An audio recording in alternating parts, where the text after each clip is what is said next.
আর দিদি বলবেন না, আমার ছেলেটা করে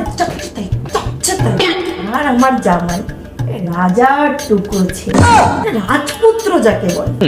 দিদি আমি জানতাম না নিজের ছেলে এত পর হয়ে যায়, আমি বাঁচি মরি ওর কোনো আসে না।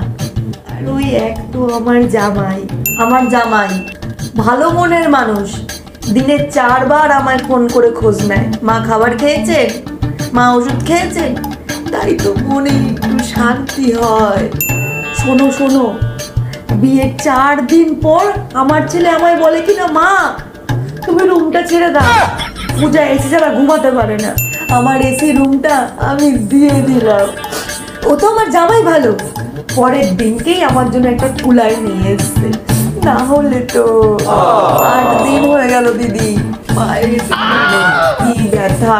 ছেলেকে বললাম আমাকে ডক্টরের কাছে নিয়ে চল, ছেলে আমায় বলে কিনা টাইম নেই, যখন টাইম হবে তখন নিয়ে যাব। যেই শাশুড়ির ফোন আসলো অমনি ম্যাডামকে নিয়ে গাড়ি বের করে সুসুর করে চলে গেল। কেন গেল? তার শাশুড়ির নাকি শরীর, আর আমার দিদির পায়ে ব্যথা, আমাকে নিয়ে যেতে পারলো না, তার কাছে নাকি টাইম নেই। শাশুড়ির বেলা তার কাছে এত টাইম, সুসুর করে চলে গেল। ও তো আমার জামাই ভালো, ওই দিন রাতেই আমাকে হসপিটালে নিয়ে গেল, ডক্টর দেখিয়ে ওষুধ কিনে আমাকে বাড়িতে পৌঁছে দিয়ে গেল। মেয়ে ফোন করে চাই না করে, জামাই আমার টাইম টু টাইম খেয়েছেন মা, ওষুধ খেয়েছেন মা, শুয়েছেন মা, সব খবর নেয় আমার জামাই টাইম টু টাইম।